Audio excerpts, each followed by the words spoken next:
जय जोहार साथियों।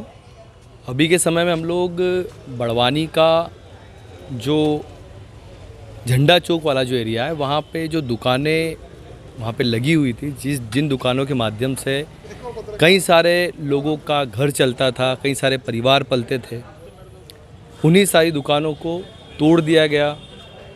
उनका जो वहाँ पे रोज़गार का जो साधन था, कुछ लोग तो ऐसे थे जिन्हें उठाने का भी समय नहीं दिया गया, और उन लोगों ने जब इसका विरोध किया तो उनके खिलाफ़ शासकीय कार्य में बाधा की एफआईआर दर्ज कर दी गई।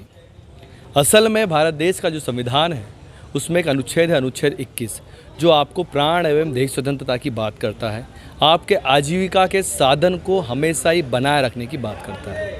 लेकिन वर्तमान स्वतंत्र भारत में डेमोक्रेसी आज के समय में भी है, आज के समय में भारतीय संविधान लागू है भारत देश में, लेकिन फिर भी बड़वानी के झंडा चौक में स्थित कर लगभग 12 दुकानों को तोड़ दिया गया। जो दुकानें थी वहाँ पर 30-30 सालों से थी, कुछ दुकानें जो थी 50-50 सालों से थी। कुछ लोगों का ये भी कहना है कि उनके पिताजी वहाँ पर काम करते थे और अपना परिवार का भरण पोषण करते थे, और अभी के समय में वो लोग भरण पोषण कर रहे हैं।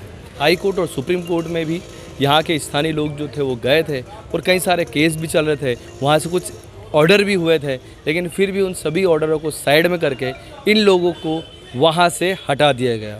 जब इनकी यहाँ पर दुकानें हटाई गई, उसके बाद में यहाँ पर जैसे कि आप देख रहे हैं कई सारे लोग जो है वो यहाँ पर आए हैं। अब ये यहाँ पर जैसे आप पीछे देख रहे हैं जो इंगल का एक सेट टाइप से दिख रहा है, ये अब यहाँ पे बना के इसे आगे रोड के साइड में लगाया जाएगा। ये जो रोड के साइड में लगाने की भी जो बात हुई है वो मौखिक रूप से हुई है। इन्हें लिखित में ये नहीं बताया गया, या फिर लिखित में इन्हें ये नहीं दिया गया कि आप यहाँ पे दुकान लगा सकते हैं।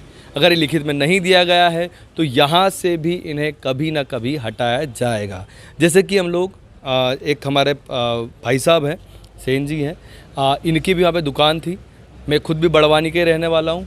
बचपन से छोटा था तब से इनकी दुकान को वहाँ पे देखता आया था किस प्रकार से लोग सभी भाई अपने परिवार को वहाँ पर अपना काम करके अपने परिवार को कैसे पालते थे। सबसे पहले तो आपका नाम क्या है? हरिओम सेन। क्या घटनाक्रम रहा पूरा, उसके बारे में थोड़ा सा बताएंगे आप? घटनाक्रम, सुबह हम गए तो उनसे ज़मीन लेने, तो उन्हें क्या लगा लो, यहाँ लगा लो, वहाँ लगा लो। तो हमने तैयारी करी। एकदम कोई दुकान खाली नहीं होती जो 50 साल से जो चल रही हो, एकदम नहीं, उसको टाइम लगता है, कम से कम पूरा दिन लगता है। उन्होंने कहा हम दिन भर का समय नहीं देंगे।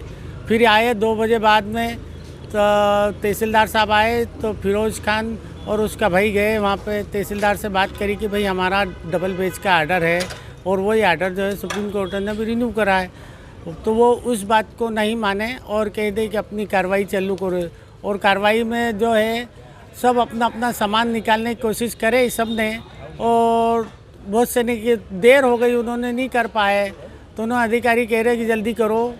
इसके बीच में दोनों की माथाफोड़ी हुई, बोला चाली, तो उसमें जो कुछ मैं तो रहा नहीं, वहाँ पे चला गया था उसके बाद में घुमटी रखने। अब बात की क्या पिक्चर है, हम जो है यहाँ से 50 वर्ष से कार्य करते थे, अब हमारा व्यापन क्या होगा भगवान जाने। अभी के समय में आपकी दुकान टूट गई है, आपका आजीविका का जो साधन है वो समाप्त हो गया है, तो ऐसी स्थिति में आप परिवार के लिए जो पैसा लाना होता है, जो दैनिक दिनचर्या की जो चीज़ें होती है, उसका कैसे आप उसका व्यवस्था कर रहे हैं? अब वो तो देखो, सुबह मिली या शाम को मिली, एक टाइम खाना मिल सकता है, वो भी ऊपर वाला दे दे, तो जो अपना व्यवसाय चलेगा तो उस हिसाब से घर का व्यवस्था होगी। जैसा कि भाई साहब ने बताया कि कोई भी हो, किसी भी व्यक्ति का जो आजीविका जो होता है, उनका जो रोजगार जो होता है, अगर उसी को समाप्त कर दिया जाए तो उसके परिवार की स्थिति बहुत ही दयनीय होती है। क्या चीज़ रही? सबसे पहले आपका नाम क्या है? उमाशंकर सेन। हाँ, तो क्या पूरा मैटर रहा? आपने जो हाई कोर्ट में और सुप्रीम कोर्ट में भी आप लोग गए थे, तो क्या रहा था, क्या लड़ाई आपने लड़ी? 2012 में सर पहली बार नोटिस दिया गया, जबकि दुकानें तो 1970 के समथिंग संचालित है। जब से हमारे पास मतलब नगर पालिका से जो भी रिकॉर्ड है वो अभी तक है मौजूद, और 1991 तक तो हमारे को लीज दी गई। उसके बाद हमारे पट्टे जमा करवा लिए गए। अच्छा। और फिर 2001 में मतलब नगर पालिका द्वारा हमको नोटिस दिए गए कि आप कोई टैक्स भी नहीं भर रहे हो, कुछ नहीं कर रहे हो, तो आप हमको टैक्स दीजिए।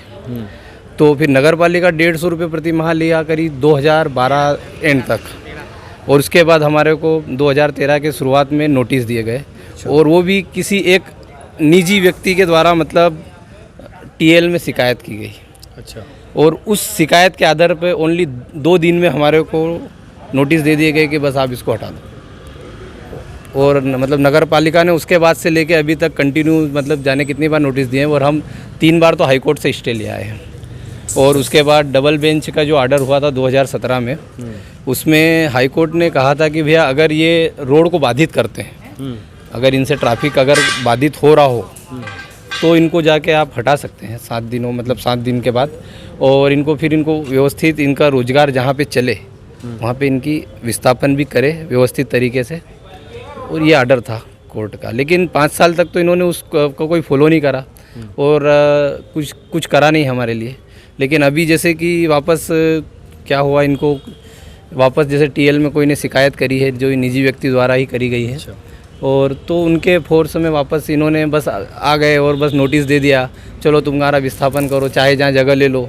लिखित में कुछ दिया भी नहीं, ये भी नहीं। और हम कह रहे हैं कि भैया अगर विस्थापन कर रहे हो तो हमको भाई हाई कोर्ट के आधार पे आपको मतलब विस्थापन करके दे रहे हैं, आपको ये जगह दे रहे हैं, एक लिखित दे दो हमारे को, कम से कम हमको कुछ भी तो रहे।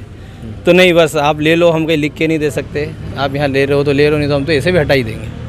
मतलब तो खुली धमकी के हिसाब से कि भैया आप तो हमको ऐसे भी हटा ही देंगे, हम आप तो आपको लेना हो तो ले लो। हाँ, जैसा कि यहाँ पे जो बात जो देखने को मिल रही है, कुछ चीज़ें प्रैक्टिकली आप लोगों को भी समझ में आ रही होगी, बोलना नहीं चाहिए, लेकिन आपको क्या लगता है कि जैसे आपने यहाँ पे बोला कि एक निजी व्यक्ति की तरफ से शिकायत की गई और शिकायत करने के बाद में अचानक आपको हटाया गया, तो क्या आपको लगता है कि आप प्रशासन की तरफ से लेन देन का भी कोई मैटर हो सकता है क्या ये?